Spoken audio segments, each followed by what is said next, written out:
Weather with meteorologist Cameron Landfield.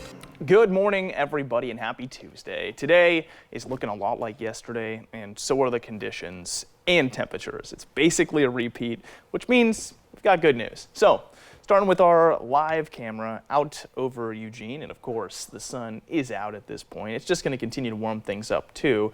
We did start off cooler this morning in Eugene than yesterday morning. That still is the case, still sitting at 42 degrees. We're somewhere closer to about 45 yesterday. That's really one of the only changes, and that's why I'm pointing it out right now. 8-mile-an-hour wind is a little slower than yesterday, too. That's also one of the changes for today. Our wind event that happens in the afternoon is going to be shorter and later, so you're going to notice it less. And I actually want to talk about that wind event for a second here.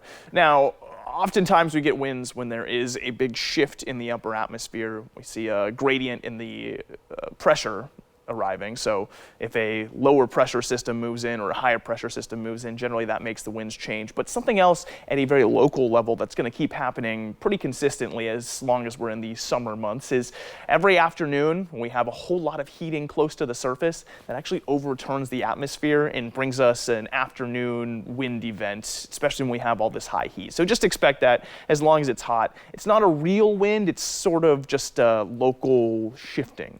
Now here's our high temperatures for today. So again, like I said, rapid heating going on. We'll see that slight wind event into the afternoon, but it's basically the same temperatures as yesterday, 62 along the coast once again. And with that, the reason why things are so similar for today is because the setup we're in is basically exactly the same.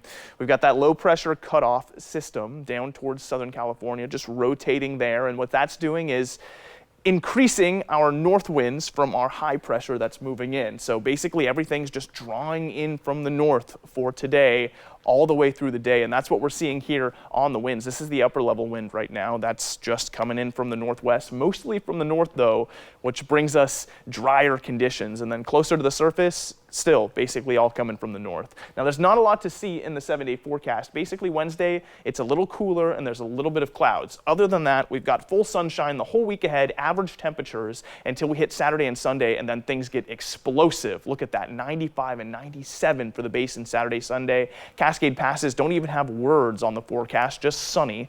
And then moving into the Willamette Valley, 75 today, up to 85 Friday, 93 Sunday. It's going to be a burner.